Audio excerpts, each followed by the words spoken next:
यह बजट प्रदेश के समग्र विकास के विजन को लेकर के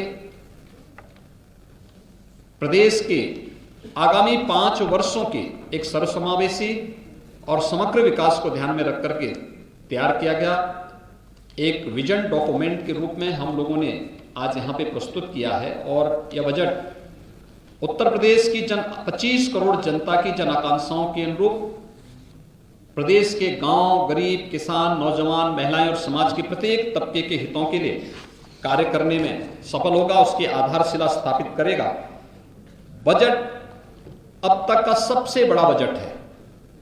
मित्रों, मुझे बताते हुए प्रसन्नता है कि हमारा यह बजट जब 15-16 में प्रदेश के अंदर बजट प्रस्तुत हुआ था वह 3 लाख करोड़ के आसपास था। 3,02,687 करोड़ रुपए का था।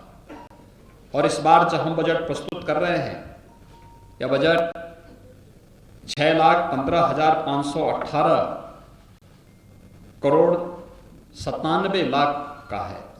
यानी बजट का दायरा दोगुने से ज्यादा हुआ है, जबकि विगत 5 वर्ष के अंदर 2 वर्ष हमारे कोविड प्रबंधन में व्यतीत हुए हैं।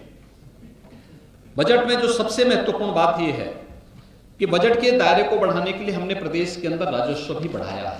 प्रदेश के प्रत्येक तबके के लिए, गरीबों के लिए, गांवों के लिए, महिलाओं के लिए, किसानों के लिए, मजदूरों के लिए, व्यापारियों के लिए, समाज के प्रत्येक तबके के लिए अपनी कल्याणकारी योजनाओं को आगे बढ़ाने और समग्र विकास के कार्यक्रमों को आगे बढ़ाने के साथ ही FRBM की जो सीमा 4.5% तक तय की गई है, हम अपने कुशल वित्तीय प्रबंधन के तहत यह हमारा इस बजट के बाद भी 3.96% ही रहेगा। हम 4% से भी कम पर आज भी है। बजट का दायरा बढ़ा, प्रदेश के अंदर इंफ्रास्ट्रक्चर डेवलपमेंट के कार्यक्रम हुए, निवेश की नई नई संभावनाओं को हम लोगों ने नई पॉलिसी के माध्यम से आगे बढ़ाने का कार्य किया। ये प्रदेश की कुशल वित्तीय प्रबंधन का एक नमूना है। जिस तरीके से महंगाई बढ़ी है और लगातार महंगाई बढ़ रही है, जो कीमत दालों की है, तेल जो खरीदा जाता है उसकी कीमत, डीजल पेट्रोल की कीमत, सीमेंट की, स्टील की, और लगातार आप देखेंगे महंगाई बढ़ी है। इनके लगातार बजट आने से गाँव में उदासी है। हमारा नौजवान जो उम्मीद लगा करके बैठा था नौकरी और रोजगार मिलेगा, आंकड़ों में तो दिखाई दे रहा है कि नौकरी और रोजगार हैं।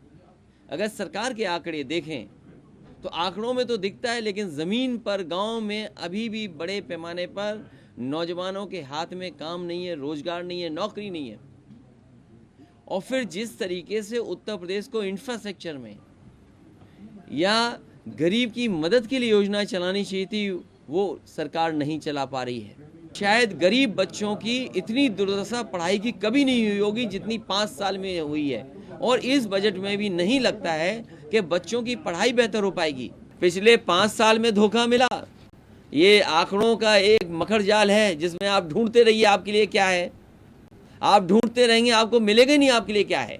सवाल ये है कि किसान की आय दोगुनी कब होगी, हमारे उत्तर प्रदेश के नौजवान उनको नौकरी रोजगार कब मिलेगा। ये बजट छठा है, लेकिन इस छठे बजट में सब कुछ घटा है।